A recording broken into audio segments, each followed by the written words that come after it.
Hello বন্ধুরা, সবাই কেমন আছো? মৌহা ঘরকন্যায় তোমাদের সবাইকে স্বাগত।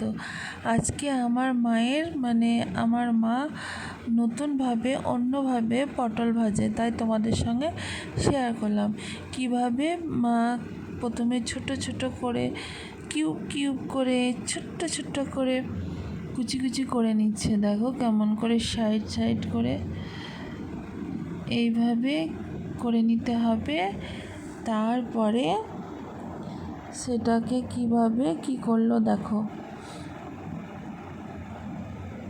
আর সবাই তোমরা কেমন আছো আর কি করছো?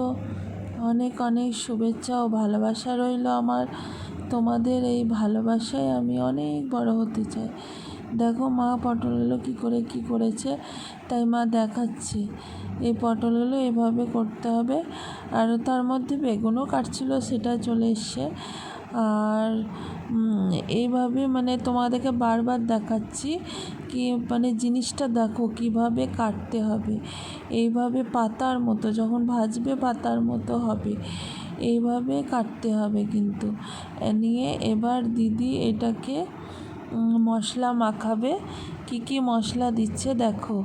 আর আমার মা যদি করতো এটা তো খুব সুন্দর ভাজাটা হতো। আমার দিদি তাড়াহুড়ো একটু তাড়াতাড়ি করে সব কিছু, তার জন্য একটু পুড়িয়ে দিয়েছিল। আর কি দিল, ফার্স্টে লবণটা দিল, একসঙ্গে মাখিয়ে দিচ্ছে পটল আর বেগুনটা। তারপরে দিল হলুদ,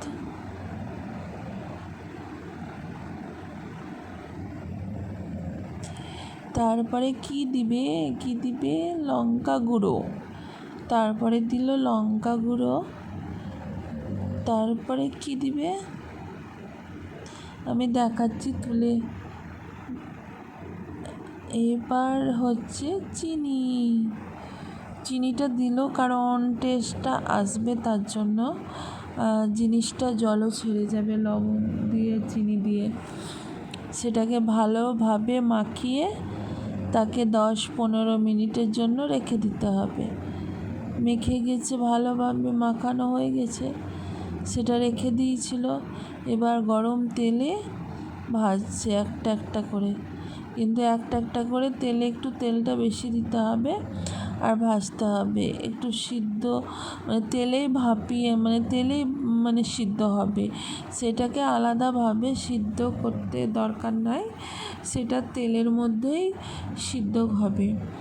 আর এই পটল ভাজাটা খেতে হেভি টেস্টি লাগে। অবশ্য আমার মায়ের হাতের বেশি টেস্ট লাগে। আর তোমরা অবশ্যই করে খাবে সবাই। আর আমার দিদিও সুন্দর করেছিল, জাস্ট একটু বেশি পুড়িয়ে দিয়েছিল। আর দিদি যদি দেখে ভিডিওটা আমাকে আবার বকবে, তার জন্য ভালোই করেছিল, টেস্ট হয়েছিল, কিন্তু মায়ের হাতের বেশি টেস্টি। আর দেখো সেটা খাওয়ার জন্য রেডি। এবার সেদিন